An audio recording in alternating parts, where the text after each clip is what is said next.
السلام علیکم دوستو، آج کی کہانی کا نام ہے بھولا ہوا وعدہ۔ شراز 14 سال کا ایک شیخی باز لڑکا تھا۔ اسے سائیکل چلانے کا بہت شوق تھا۔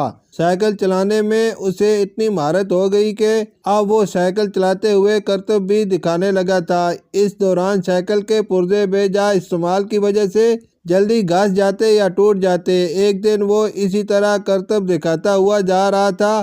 آس پاس سے گزرنے والے لوگ اسے سائیکل پر کرتب کرتے ہوئے دیکھ رہے ہیں، مگر کوئی اسے ایسا کرنے سے روک نہیں رہا۔ اچانک دھماکہ ہوا۔ سڑک پر چلتے ہوئے لوگوں نے شراز کو گھورا۔ پچھلے ٹائر کی ٹیوب ایک دھماکے سے پھٹ گئی تھی۔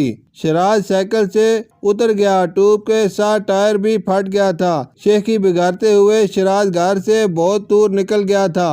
اس نے جیب میں ہاتھ ڈالا تو 100 روپے کا ایک نوٹ اس کے ہاتھ میں تھا۔ کچھ دیر بعد وہ ایک سائیکل مستری کے پاس کھڑا تھا۔ مستری نے ٹائر اور ٹیوب دیکھنے کے بعد کہا، ٹیوب کو تو پنچر لگ جائے گا، مگر ٹائر تبدیل کرنا پڑے گا۔ نیا ٹائر 700 روپے کا ہے، بتاؤ ٹائر تبدیل کر دوں؟ 700 روپے؟ میرے پاس تو 100 روپے ہیں، لگتا ہے پیدل گھر جانا پڑے گا۔ شراز نے سائیکل کو دیکھتے ہوئے سوچا، پھر وہ سائیکل کھینچتا ہوا گھر کی طرف روانہ ہو گیا۔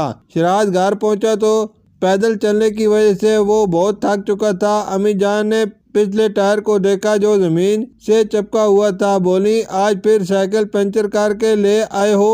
آج ٹیوب کے ساتھ ٹائر بھی پھٹ گیا ہے۔ پنچر اور نئے ٹائر کا خرچ کل ملا کر 800 روپے ہوئے۔ 800 روپے؟ امی جان نے دہرایا، آپ 700 روپے دے دیں، 100 روپے میرے پاس ہیں۔ شراز کا یہ پرسکون انداز امی جان کے لیے حیرت میں مبتلا کرنے کے لیے کافی تھا۔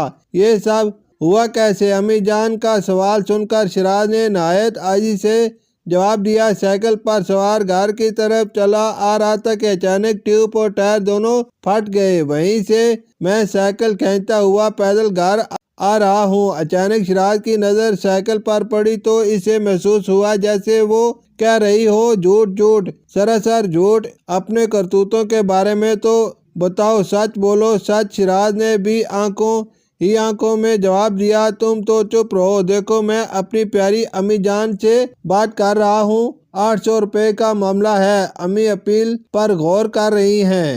آخر امی جان نے 800 روپے شراز کو دے دیے۔ شراز اپنے مقصد میں کامیاب ہو گیا تھا۔ نیا ٹائر اور ٹیوب میں پنچر لگنے کی دیر تھی کہ وہ پہلے جیسا شراز بن گیا تھا۔ سائیکل نے احتجاجاً چیخ و پکار شروع کر دی، مگر شراز پر نہ تو پہلے اثر ہوتا تھا اور نہ اب ہو رہا تھا۔ ایک دن وہ سائیکل پر دور ایک نئی کالونی کی طرف جا نکلا۔ نئی کالونی کی بڑی بڑی سڑکیں دیکھ کر شراز نے وہاں سائیکل پر کرتب دکھانا شروع کر دیے۔ وہ کبھی چلتی سائیکل پر لیٹ جاتا، کبھی اپنے دونوں پاؤں ایک ہی پائیدان پر رکھ دیتا اور کبھی گدی پر پاؤں رکھ کر اپنے دونوں ہاتھ پیڈل پر رکھ کر خوشی سے نعرہ بلند کرتا کہ ہم سا ہو تو سامنے آئے۔ اچانک اس کے سامنے ایک گدھا گاڑی آ گئی۔ وہ کوشش کے باوجود سائیکل پر قابو نہ رکھ سکا اور گدھا گاڑی سے جا ٹکرایا۔ اس ٹکر میں شراز کے گھٹنے پر چوٹ آئی اور سائیکل کا اگلا پہیہ ٹیڑھا ہو گیا۔ جب وہ لنگڑاتی ٹانگ اور سائیکل کے ٹیڑھے پہیے کے ساتھ گھر میں داخل ہوا تو امی جان گھبرا گئیں۔ اس کے زخم پر مرہم لگایا اور پینے کو گرما گرم دودھ دیا۔ شراز مسیاری پر لیٹا تو اسے صحن میں کھڑی ہوئی سائیکل دکھائی دے رہی تھی۔ سائیکل کو دیکھ کر اسے افسوس ہوا کہ وہ بھی بری حالت میں تھی، اسے بھی مرمت کی ضرورت تھی۔ امی جان صحن میں آئیں تو اطمینان کا اظہار کرتے ہوئے کہا، آج کل تو لوگ اندھا دھند سڑکوں پر گاڑیاں چلاتے ہیں، میرا بیٹا تو بہت دیکھ بھال کر آرام سے سائیکل چلاتا ہے۔ یہ سن کر شراز سوچ میں پڑ گیا۔ اس کی نظر سائیکل پر پڑی، اسے ایسا لگا جیسے سائیکل اسے گھور رہی ہے اور امی کی بات سن کر وہ کہہ رہی ہے، یہ بات درست نہیں، جس طرح شراز مجھے چلاتا ہے اس کا آپ تصور بھی نہیں کر سکتی۔ شراز میرے ذریعے کرتب دکھاتا ہے، وہ مجھے چلاتا نہیں، اڑاتا ہے۔ میرے کل پرزے اس سے بہت تنگ ہیں، یہ کوئی بات سمجھنے کے لیے تیار ہی نہیں۔ اچانک امی جان نے بستر پر لیٹے شراز کو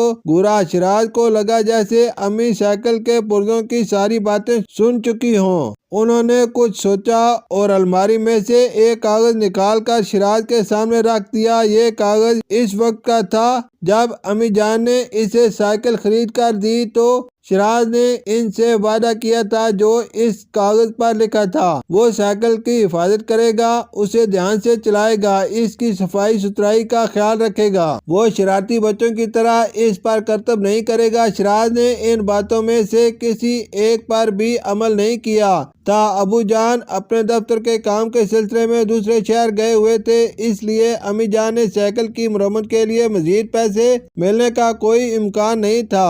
اگلے دن شراز کو لنگڑاتے ہوئے اسکول جانا اور آنا پڑا۔ اسکول زیادہ دور نہیں تھا، اس لیے شراز سائیکل پر ہی اسکول جاتا تھا۔ گھر واپسی پر اس کے جیومیٹری باکس میں جیب خرچ جوں کا توں دے کر امی نے پوچھا، تم نے ان روپوں کو خرچ کیوں نہیں کیا؟ میں سائیکل کے لیے پیسے اکٹھے کر کے اس کی مرمت کروانا چاہتا ہوں، میں اسے دوبارہ زخمی نہیں کروں گا۔ اس کی باتوں سے امی جان کا دل بھی پسیج گیا۔